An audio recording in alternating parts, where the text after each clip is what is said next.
Sebelumnya, terimalah salam kasih dalam Dhamma, Namo Buddhaya. Ini adalah video pembelajaran pendidikan agama Buddha dan Budi Pekerti, tingkat SMP, kelas 8, semester 1, bab 1, dengan materi Masa Membabarkan Dhamma. Para siswa, sebelum kita mulai pembelajaran, marilah kita berdoa dengan melafalkan Parita Namakaragata. Silahkan bersikap anjali. Arahang Sama Sambuddho Bhagawa Buddhang Bhagawantang Abhiwademi Swakato Bhagawata Dhammo Dhammang Namasami Supatipanno Bhagavato Sawaka Sangho Sanghang Namami. Membabarkan Dhamma pada saat yang sesuai adalah berkah utama. Sadu, sadu, sadu.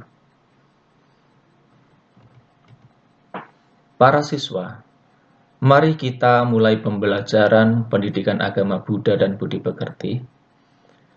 Bab 1 tentang masa pembabaran Dhamma. Pertapa Siddhartha mencapai penerangan sempurna pada usia 35 tahun, yaitu pada tahun 588 sebelum Masehi. Selanjutnya kita sebut dengan Sang Buddha.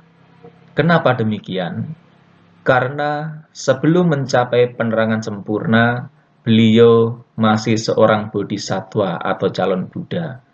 Setelah mencapai penerangan sempurna, barulah beliau mencapai tingkat kebudaan atau sama Sang Buddha. Sang Buddha mengajarkan Dhamma selama 45 tahun, yaitu dari tahun 588 sebelum Masehi sampai tahun 543 sebelum Masehi. Para siswa, mari kita mempelajari berbagai peristiwa penting yang terjadi selama 45 tahun Sang Buddha mengajarkan Dhamma. Tahun ke-1, Sang Buddha membabarkan Dhammacakkappavattana Sutta yang merupakan khotbah pertama Sang Buddha kepada 5 orang pertapa. Anatalakkhana Sutta merupakan khotbah kedua, dan Aditta Pariyaya Sutta yang merupakan khotbah ketiga.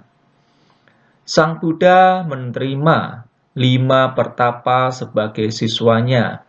5 pertapa ini kita sebut dengan Pancawagya Bhikkhu. Kemudian Sang Buddha mendirikan Sangha Bhikkhu, sehingga terbentuklah 3 perlindungan atau Tisarana. Buddhang Saranang Gacchami, Dhammang Saranang Gacchami, Sanghang Saranang Gacchami. Aku berlindung kepada Buddha, aku berlindung kepada Dhamma, dan aku berlindung kepada Sangha. Juga lengkaplah yang disebut dengan Tiratana atau 3 mustika. Mustika Buddha, mustika Dhamma, dan mustika Sangha. Selain 3 hal di atas, Sang Buddha juga menerima yasa dan 54 teman yasa sebagai siswanya, memerintahkan para Dharma Duta untuk menyebarkan Dhamma, menerima 37 pangeran sebagai siswanya, dan menerima 3 Kassapa bersaudara beserta para pengikutnya sebagai siswanya. Peristiwa kedua sampai keempat. Sang Buddha memenuhi janji pada Raja Bimbisara. Sang Buddha menerima Wihara Weluwana sebagai persembahan dana. Sang Buddha mengajarkan Owada Patimokkha. Sang Buddha menunjuk Sariputta dan Moggallana sebagai siswa utama. Sang Buddha mengunjungi Kapilawastu dan menunjukkan mukjizat ganda. Kenapa Sang Buddha harus menunjukkan mukjizat ganda? Karena ada beberapa para dewa dan masyarakat di Kapilawastu yang belum yakin bahwa Pangeran Siddhartha atau Pertapa Siddhartha telah mencapai penerangan sempurna dan menjadi Buddha. Selain peristiwa di atas, pada tahun ini juga Sang Buddha mentahbiskan Pangeran Rahula dan Pangeran Nanda, mentahbiskan 6 Pangeran Sakya, mendamaikan sengketa suku Sakya dan Kolya. Di sini juga ada Anathapindika yang mempersembahkan dana berupa wihara Jetawana di kota Sawati. Tahun kelima. Peristiwa tahun kelima ini terjadi wafatnya Raja Sudodana. Raja Sudodana ini adalah ayah dari Pangeran Siddhartha yang sekarang kita sebut dengan Siddhartha Gautama. Sang Buddha menahbiskan Ratu Mahapajapati Gautami dan 500 wanita menjadi bhikkhuni. Sang Buddha mendirikan Sangha Bhikkhuni. Sang Buddha membabarkan dhamma tentang persembahan dana. Tahun ke-6. Sang Buddha menunjukkan mukjizat ganda. Sang Buddha mentahbiskan Ratu Kema menjadi bhikkhuni.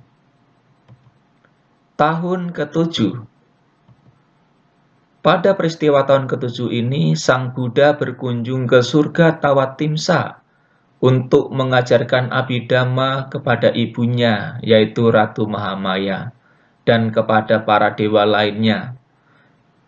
Ratu Mahamaya mencapai tingkat kesucian Sotapanna, dan 800 juta dewa mencapai kesucian Arahat. Pada tahun ke-7 ini, ada peristiwa lain yang terjadi, yaitu ada seorang perempuan bernama Cinca Manawika. Cinca Manawika berpura-pura hamil dan memfitnah Sang Buddha yang telah menghamilinya. Ini diketahui oleh para dewa. Akhirnya para dewa melakukan sesuatu untuk membongkar kejahatan Cinca. Setelah itu, Cinca Manawika terlahir di neraka Awiji. Tahun ke-8. Pangeran Bodhiraja Kumara mengundang Sang Buddha ke istana barunya di Kokanada. Sang Buddha membabarkan dhamma kepada Pangeran Bodhiraja Kumara yang kita kenal dengan Bodhiraja Kumara Sutta. Tahun ke-9. Peristiwa pada tahun ke-9 ini, Magandiya membalas dendam kepada Sang Buddha karena Sang Buddha menolak sebagai istri. Jadi, Magandiya ini ingin Sang Buddha menjadi suaminya, tapi Sang Buddha menolak. Akhirnya Magandiya ini dendam. Terjadi sengketa di antara para bhikkhu di Kosambi. Ini dapat kita lihat di dalam Kosambiya Sutta. Tahun ke-10. Terjadi sengketa berkepanjangan di antara para bhikkhu di Kosambi. Hal ini membuat Sang Buddha pergi ke hutan Rakita di Parileyaka dan ditemani oleh seekor gajah bernama Parileyaka. Bhikkhu Ananda memohon kepada Sang Buddha untuk kembali ke Sawati. Para bhikkhu Kosambi memohon maaf kepada Sang Buddha dan mengakhiri sengketa mereka. Tahun ke-11.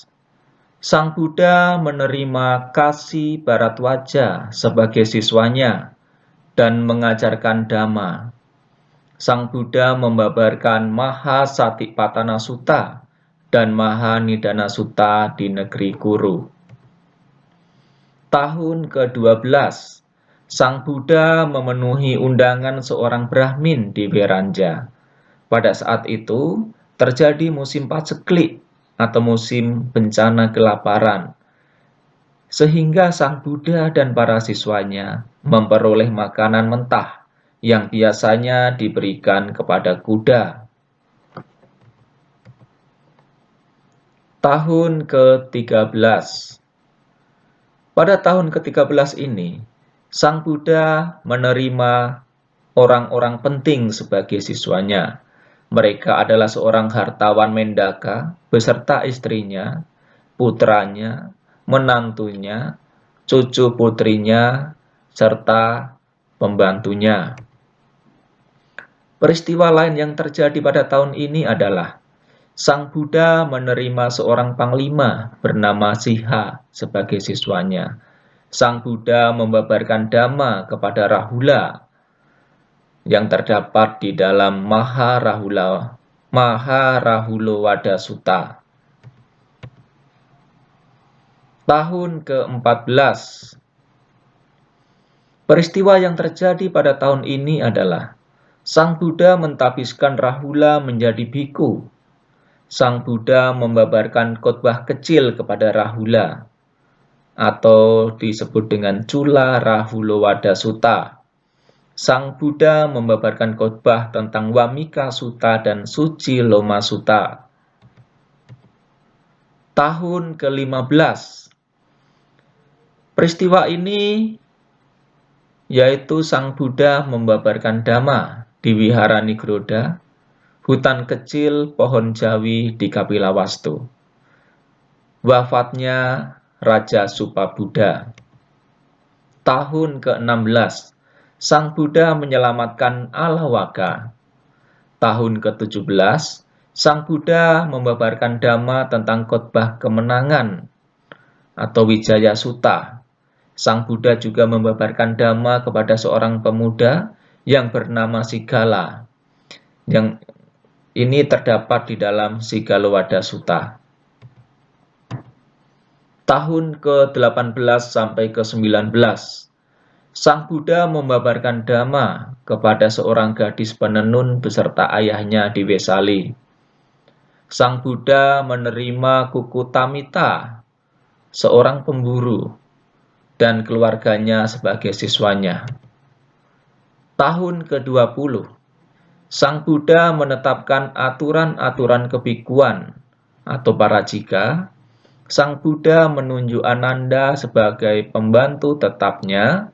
Sang Buddha bertemu dengan Jiwaka Komarabaca untuk yang pertama kalinya.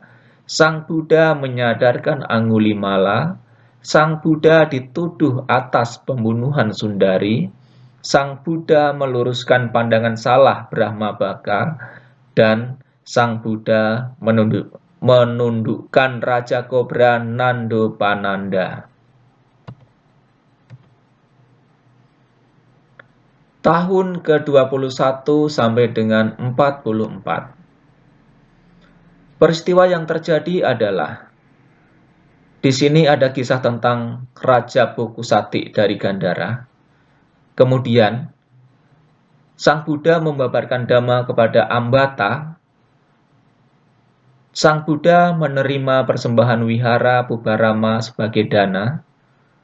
Wafatnya Raja Bimbisara. Biku Dewadatta berusaha membunuh Sang Buddha dengan berbagai macam cara. Salah satunya yaitu menggulingkan batu besar dari atas bukit dengan tujuan mengenai Sang Buddha. Dewadatta juga membuat mabuk seekor gajah yang bernama Nalagiri dengan tujuan untuk melukai Sang Buddha. Tahun ke-45. Peristiwa pada tahun ini adalah Upali menjadi siswa Sang Buddha. Buddha membabarkan 7 kondisi untuk kesejahteraan para pemimpin dunia dan para biku. Sang Buddha membabarkan khotbah cermin Dhamma. Sang Buddha menerima persembahan hutan maga dari Ambapali. Yang Arya Sariputta dan Moggallana wafat. Sang Buddha membabarkan sumber acuan utama atau Cattaro Mahapadesa. Sang Buddha sakit setelah menyantap Sukaramadawa yang dipersembahkan oleh Cunda. Sang Buddha menerima Patapasubhada sebagai siswa terakhirnya. Para siswa, demikianlah pembelajaran kita tentang bab 1, yaitu masa pembabaran Dhamma. Mari kita tutup dengan melafalkan Parita Namaskara Gata. Sekarang silahkan bersikap anjali. Arahang Sama Sambuddho Bhagawa Buddhang Bhagawantang Abhiwademi Swakato Bhagavata Dhammo Dhammang Namasami Supatippano Bhagavato Sawaka Sangho Sanghang Namami. Sadu, sadu, sadu. Para siswa, apabila ada pertanyaan, silakan ditulis di kolom komentar atau langsung ke kontak Bapak. Nanti pertanyaan akan dijawab dan dikirimkan kembali ke anak Bapak. Baik, selanjutnya, sekian dan terima kasih. Jangan lupa like, komen, dan subscribe-nya. Salam kasih dalam Dhamma. Namo Buddhaya.